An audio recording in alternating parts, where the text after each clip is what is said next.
তো সময় শেষ হয় নাই। নির্বাচনী প্রক্রিয়া আমরা আছি, আপনারা জানেন যে এখন যে সমস্ত আসনগুলো রিটার্নিং অফিসার প্রার্থিতা বাতিল বা স্থগিত করেছিলেন সেগুলো এখন আপিল শুনানি চলছে। কিছু কিছু আছে নির্বাচন কমিশনে আপিল শুনানি হচ্ছে, আর 2-1টা মামলা এখন হাইকোর্টে গিয়েছে 3rd স্টেপে। এরপরে আরেকটা স্টেপ আছে 4th স্টেপ। সুতরাং নির্বাচনী প্রক্রিয়ার এখনো অনেকগুলো ধাপ বাকি আছে।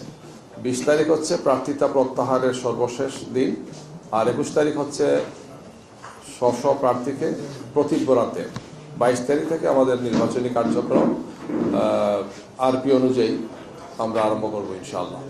এই জন্য এর মধ্যে ইনশাআল্লাহ আমাদের যে আলোচনাগুলো আছে, যে সমস্ত আসন নিয়ে আমাদের সমঝোতার বিষয়গুলো আমরা এখনো কনফার্ম করতে পারিনি, ইনশাআল্লাহ সেটা আপনারা জেনে যাবেন 2-1 দিনের মধ্যে, সেটা ফাইনাল হয়ে যাবে এই চুক্তিকে রাখার জন্য জামাতের পক্ষ থেকে কতটুকু ছাড় দেব? কারণ আপনারা বলছেন ছাড় দিবেন, যে আপনাদের দিকে আঙুল উঠছে যে আপনারা ছাড় দিচ্ছেন না, যতগুলো আসন ততগুলো দিচ্ছেন না, কমে যাচ্ছে।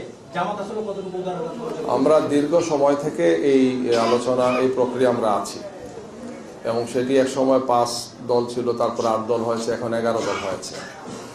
আমরা এই দলগুলো মিলে দীর্ঘ প্রায় 3 মাসের মতো বিভিন্ন কর্মসূচি দিয়ে ময়দানে আমরা ছিলাম। আমাদের 5 দফা দাবি ছিল, সেই সমস্ত দাবি নিয়ে আমরা কাজ করেছি। পরবর্তীতে আমরা এখন নির্বাচনী প্রক্রিয়া আসছি, নির্বাচনী আসন সমঝোতার মধ্যে আছি। দীর্ঘ এই সময় আমাদের মধ্যে অত্যন্ত সৌহার্দ্যপূর্ণ সম্পর্ক ছিল, এবং এখন যেটা অব্যাহত আছে।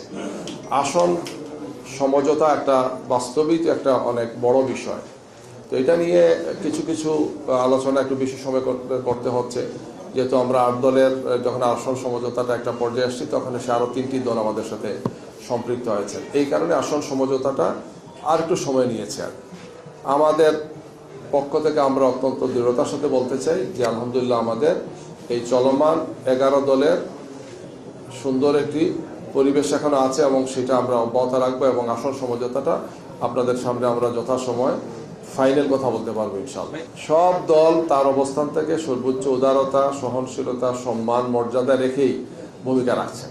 যদি এই জোট ভেঙে দেয়, জামাতের অবস্থান কি হবে? নির্বাচনে